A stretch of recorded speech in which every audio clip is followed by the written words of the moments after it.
Isang napakalalim na lihim ang natatago sa likod ng mga pangyayari sa Fatima, isang lihim na hindi pa ganap na naunawaan ng karamihan.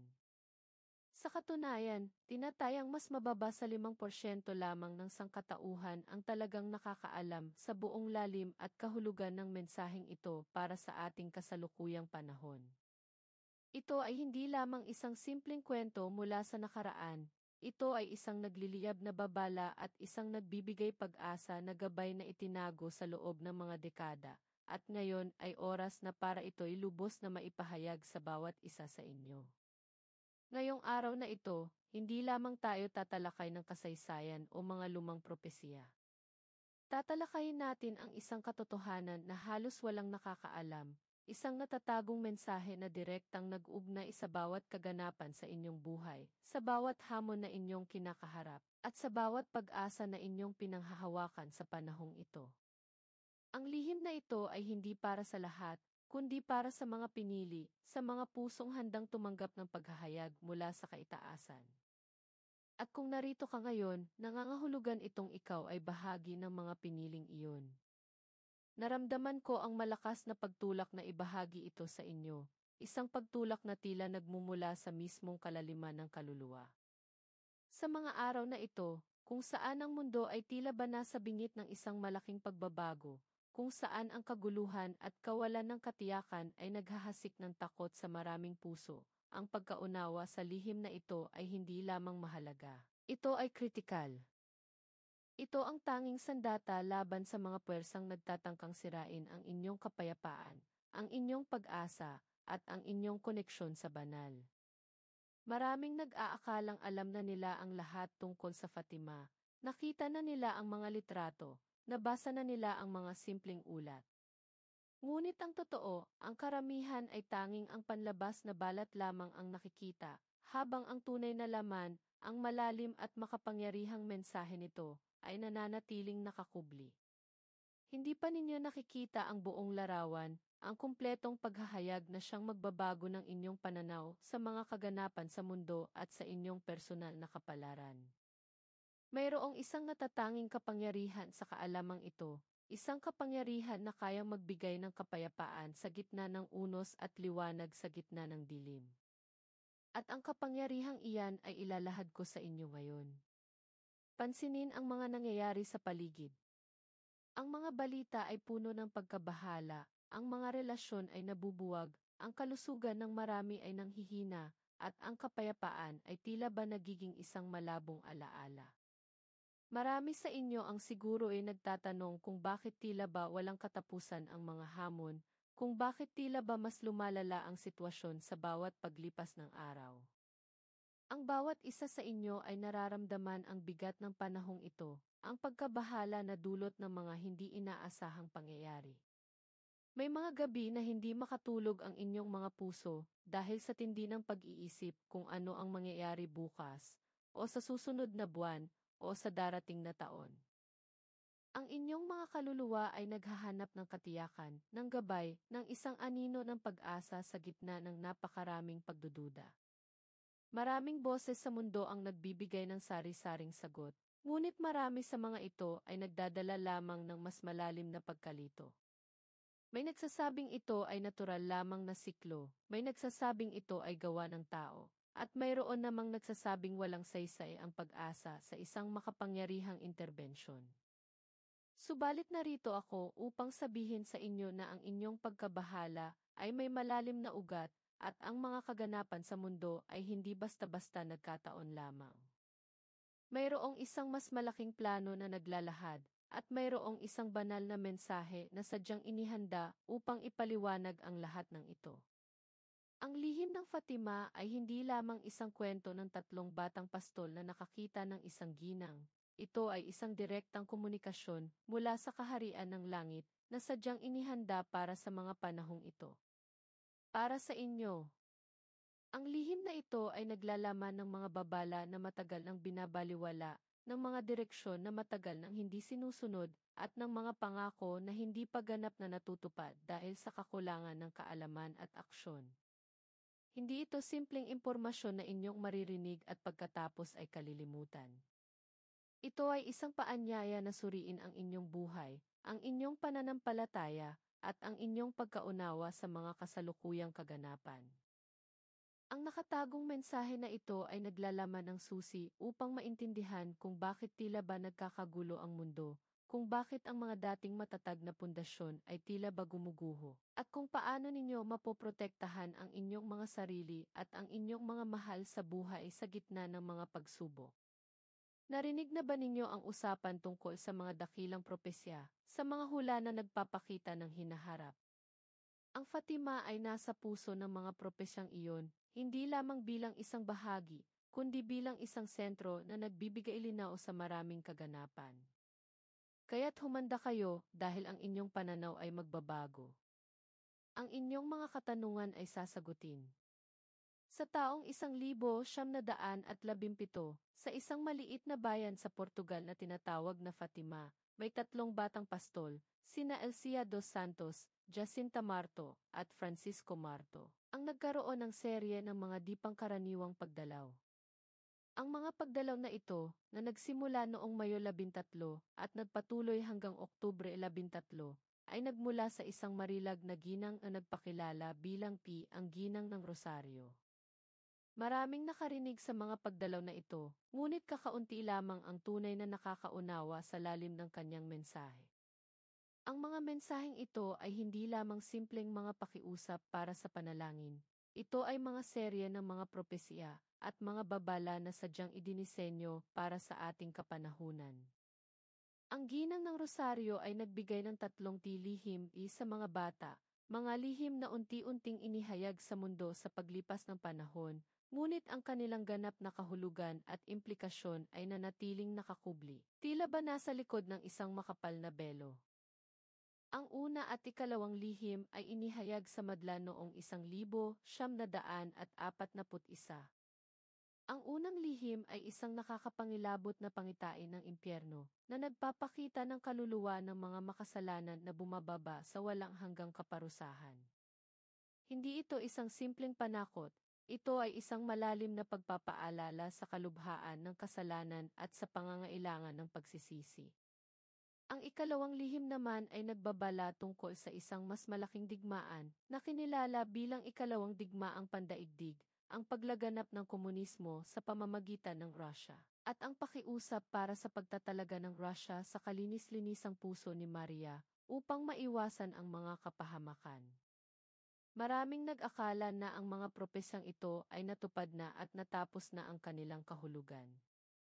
Ngunit narito ang nakatagong katotohanan, ang mga lihim na ito ay mayroon pa ring malalim na implikasyon sa kasalukuyan.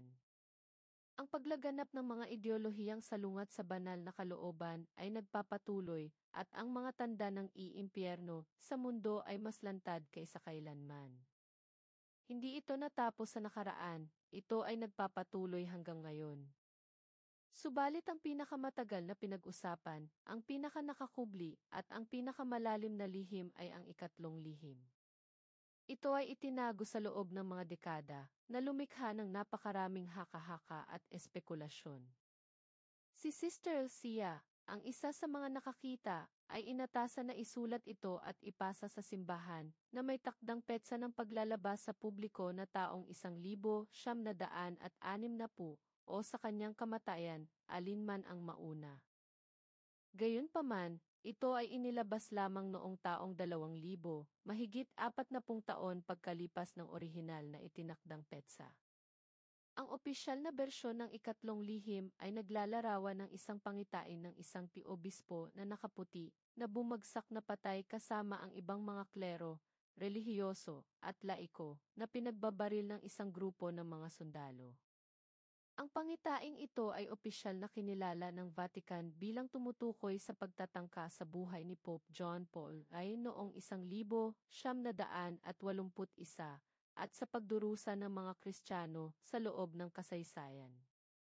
Ngunit ang tanong na bumabagabag sa maraming naghahanap ng katotohanan ay, iyan ba ang buong lihim? Maraming dalubhasa at matatalinong mananampalataya ang nagtatanong kung ang ipinahayag noong 2000 ay ang kabuuan ng mensahe, o kung may mas malalim na bahagi pa rito na nananatiling nakakubli. Narito ang punto, ang mga propesya ng Fatima ay hindi lamang simpleng mga hula ng mga kaganapan. Ang mga ito ay mga babala na naglalayong magtulak sa sangkatauhan sa pagsisisi, pagbabalik loob at pagtalikod sa kasamaan. Ang nakatagong mensahe ay hindi lamang tungkol sa isang partikular na pangyayari, kundi sa isang patuloy na espiritual na labanan na nagaganap sa bawat kaluluwa at sa bawat sulok ng mundo. Ang lihim na hindi paganap na nabubunyag sa marami ay ang implikasyon ng ikatlong lihim sa ating panahon ngayon.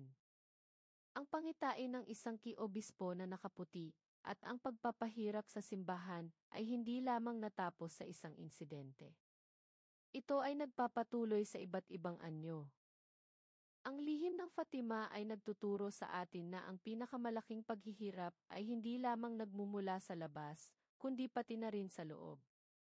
Ang pagbagsak ng pananampalataya, ang pagkalito sa doktrina, ang pagdami ng mga gawaing salungat sa banal na batas sa loob mismo ng mga institusyon na dapat sana ay nagpoprotekta sa katotohanan. Ito ang mga bahagi ng ikatlong lihim na patuloy na nagaganap sa ating harapan. Ito ang mga bagay na nagpapahirap sa puso ng kaitaasan. Ito ang mga bagay na nagpapahina sa pundasyon ng ating lipunan at ng ating mga komunidad. Ang ki-apostasya o pagtalikod sa pananampalataya, na siyang inilarawan din sa mga lumang hula, ay tila ba nagaganap sa isang napakabilis na paraan sa kasalukuyan. At ito ang bahagi ng lihim na halos walang naglalakas loob na buong-buong tuklasin. Ano ang ibig sabihin nito para sa inyo? Ang nakatagong mensahe ay nagsasabi sa inyo na ang digmaang espiritual ay mas matindi kaysa kailanman. Hindi ito digmaan ng mga sandata lamang, kundi digmaan ng mga kaluluwa, ng mga isip at ng mga puso. Ang bawat desisyon na inyong ginagawa, ang bawat salita na inyong binibigkas, at ang bawat aksyon na inyong isinasagawa ay may bigat sa labanang ito. Ang Fatima ay isang paanyaya sa bawat isa na maging isang sundalo ng liwanag, isang ahente ng kapayapaan, at isang haligi ng katotohanan sa gitna ng pagkalito. Maraming mga puwersa ang nagtatangkang ilihis kayo sa tamang daan, ang magtanim ng pagdududa sa inyong mga puso, at ang sirain ang inyong koneksyon sa banal. Ngunit ang mensahe ng Fatima ay nagbibigay ng pag-asa, kayang-kaya ninyong magtagumpay sa pamamagitan ng pananampalataya at pagtatalaga. Ang kaganapan ng Fatima ay hindi lamang nakatuon sa pagtukoy sa mga pagsubok, kundi sa pagbibigay ng solusyon. Ang solusyon na ito ay matatagpuan sa tatlong pangunahing aspeto ng mensahe.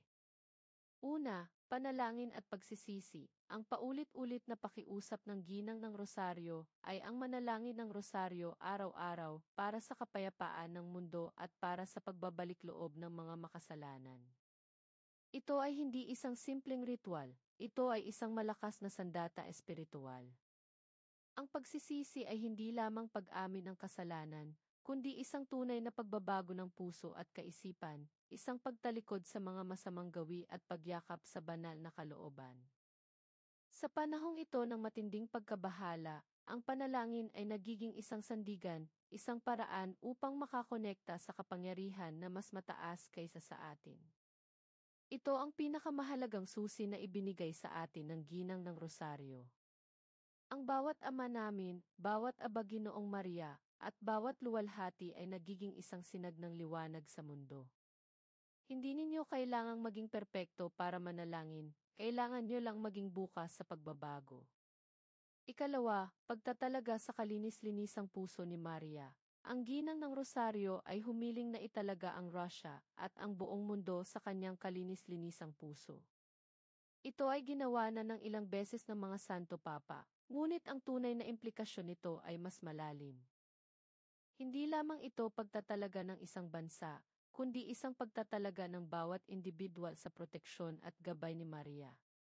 Nangangahulugan ito ng pagyakap sa kanyang mga bertud ng kababaang loob, pananampalataya, at pagsunod sa kalooban ng Diyos.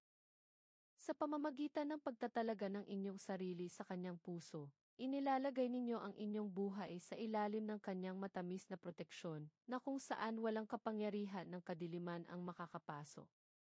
Ito ang isang hindi gaanong naunawaan na bahagi ng lihim.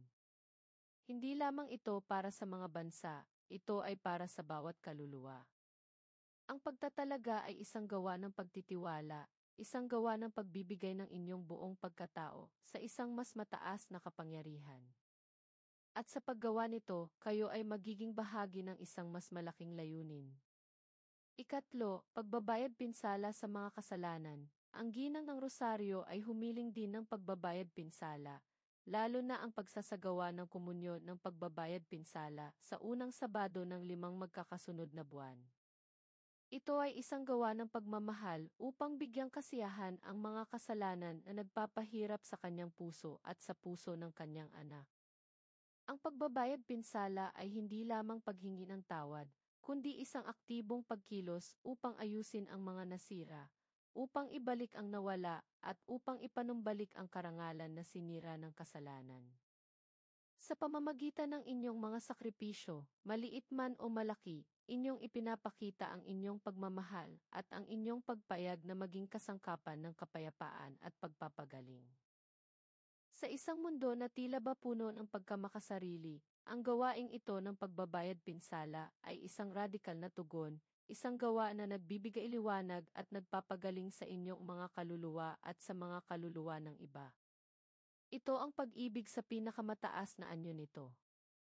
Ngayon, ang nakatagong mensahe na idinagdag ko sa inyo, na nagmumula sa lalim ng aking espiritu, ay ito, ang mga pangyayaring inyong nakikita sa paligid, ang mga pagkalito, ang mga hidwaan, ang mga pagsubok sa pananampalataya, ay direkta at malalim na konektado sa mga bahagi ng lihim ng Fatima na hindi pa ganap na nauunawaan ng marami. Ang pangitaing kaobispo na nakaputi at ang pagdurusa ng simbahan ay hindi lamang pagtukoy sa pisikal na pag-atake. Ito ay tumutukoy din sa espiritual na pag-atake, sa pagguho ng mga pundasyon ng pananampalataya, at sa paglaganap ng mga maling turo sa loob mismo ng mga balwarte na dapat sana ay nagpoprotekta sa katotohanan. Ang mga huling mensahe ng Fatima ay nagtuturo sa atin sa isang panahon ng matinding pagsubok, kung saan ang pananampalataya ay susubukin, ang mga puso ay hihina, at ang pagkalito ay maghahari. Ngunit kasama ng babala ay mayroong napakalaking pangako, na sa huli, ang kalinis-linisang puso ni Maria ay magtatagumpay. Ang pangako ng panahon ng kapayapaan ay hindi lamang isang pangarap, ito ay isang katiyakan na matutupad sa pamamagitan ng pagtugon ng sangkatauhan sa kanyang pakiusap. Sa ngayon, ang inyong responsibilidad ay hindi lamang ang malaman ang lihim, kundi ang isabuhay ito. Ang mensahe ng Fatima ay nangangailangan ng pagkilos. Hindi ito nagbabala para lamang sa pagbabala, ito ay nagbabala upang tayo ay makapaghanda, upang tayo ay makapagbago, at upang tayo ay maging kasangkapan ng pagbabago. Isipin ang inyong mga lolo't lola, ang inyong mga magulang na matapat na nagdasal ng rosaryo sa gitna ng mga pagsubok. Naramdaman ba ninyo ang kanilang kapayapaan kahit sa gitna ng kaguluhan? Iyan ang kapangyarihan ng panalangin na itinuro sa Fatima. Ang mensahe ay hindi bago, ngunit ang konteksto nito ngayon ay mas mahalaga kaysa kailanman. Nasaan tayo ngayon sa timeline ng mga propesyang ito? Ang mga tanda ay naroroon, ang pagkalat ng pagdududa, ang pagbagsak ng moralidad, ang mga pagsubok sa likas na pamilya, ang pagtaas ng sekularismo na nagtatangkang alisin ang Diyos sa bawat aspeto ng buhay. Ang mga ito ay mga indikasyon na ang panahong ito ay tunay na kritikal, at ang mga babala ng Fatima ay hindi na maaaring baliwalain. Hindi na ito maaaring basta-basta tingnan bilang isang kwento mula sa nakaraan. Ito ay isang gabay para sa hinaharap.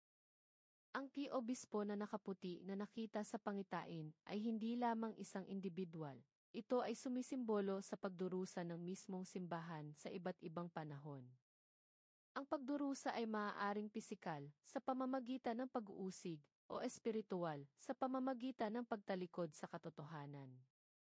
Ang lihim ng Fatima ay isang paanyaya na laging bantayan ang inyong pananampalataya, ang maging matatag sa mga turo, at ang maging tapat sa mga tradisyong ipinasa sa atin. Ito ang pangunahing bahagi ng lihim na halos walang nakakaunawa, na ang tunay na laban ay para sa kaluluwa ng simbahan mismo, at ang bawat isa sa inyo ay may papel na gagampanan sa labanang iyon. Hindi ninyo pwedeng hayaan na lamunin kayo ng takot. Ang inyong pananampalataya ang inyong kalasag. Ang panahon na ito ay isang panahon ng paglilinis, ng pagpili. Kung saan kayo tatayo? Sa liwanag o sa dilim? Ang mensahe ng Fatima ay nagbibigay ng malinaw na landas. Ito ay isang landas ng pananampalataya, ng pagmamahal, at ng pagsasakripisyo. Ang mga simpleng gawa ng pagdarasal ng rosaryo, ng pagtanggap ng Eukaristya, at ng pagsisisi ay hindi simpleng ritual. Ang mga ito ay mga makapangyarihang gawa na may kakayahang baguhin ang daloy ng kasaysayan at ang inyong sariling kapalaran. Huwag ninyong baliwalain ang kapangyarihan ng mga gawaing ito. Ang bawat dasal ay isang hininga ng pag-asa. Ang bawat gawa ng pagbabayad pinsala ay isang sugat na gumagaling. Ngayon, sa inyong mga puso na nauuhaw sa katotohanan, naway ang paghahayag na ito ay magdulot ng kapayapaan at lakas. Hindi kayo nag-iisa sa labanang ito. Ang langit ay nakatingin, at ang mga mensahe mula sa Fatima ay isang patunay ng walang hanggang pagmamahal at pagmamalasakit. Ang lihim ay hindi lamang isang babala ng kapahamakan, ito ay isang paanyaya sa pag-asa, sa pagbabago at sa pagtatagumpay. Ang pagtuklas sa lihim ng Fatima ay isang personal na paglalakbay. Hindi sapat na malaman lamang ang mga katotohanan. Kailangan ninyong isapuso ang mga ito. Kailangan ninyong isabuhay ang mga ito. Ang pagdala ng ginang ng rosaryo sa Fatima ay hindi lamang para sa 3 batang pastol.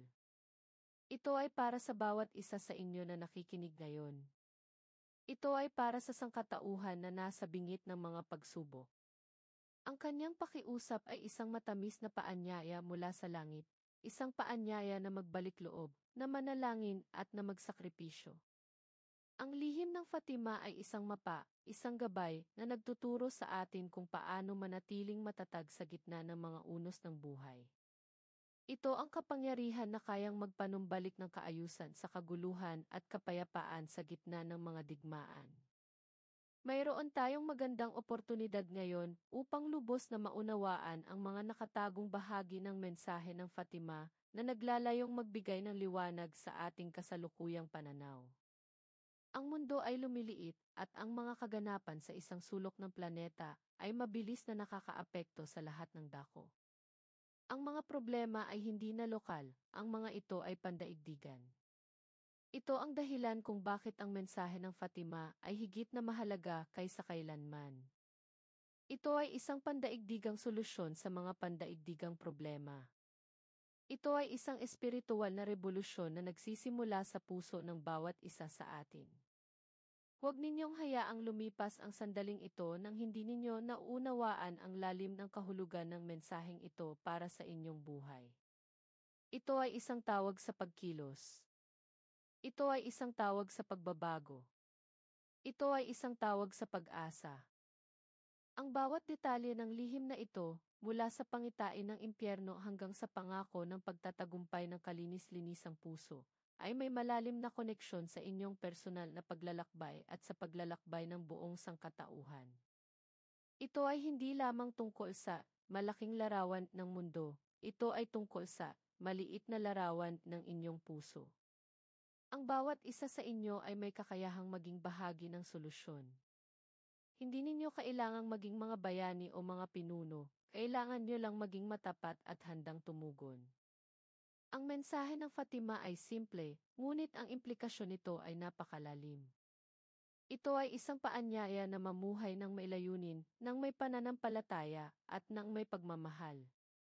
Ngayon, sa gitna ng lahat ng ito, nararamdaman ko ang isang malakas na pagtulak upang ipahayag ang isang makapangyarihang katotohanan sa inyong mga puso.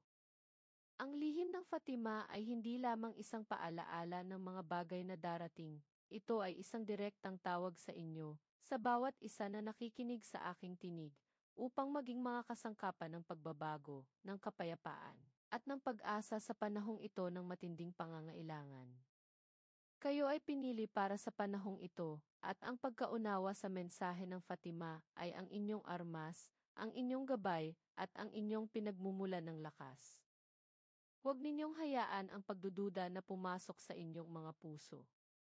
Huwag ninyong hayaan ang takot na magpalaho sa inyong pananampalataya. Tumayo kayo ng matatag dahil ang mga pangako ng Fatima ay hindi kailanman mabibigo. Ang pagtatagumpay ng kalinis-linisang puso ay isang katiyakan, at kayo ay magiging bahagi ng pagtatagumpay na iyon. Kaya't ngayon din, narito ang isang makapangyarihang pahayag na nagmumula sa lalim ng aking kaluluwa, sa kapangyarihan ng banal na espiritu. Aking idinedeklara na ang bawat belo ng pagkalito na bumabalot sa inyong mga isip patungkol sa mga pangyayari sa mundo ay ngayon din bubuwagin.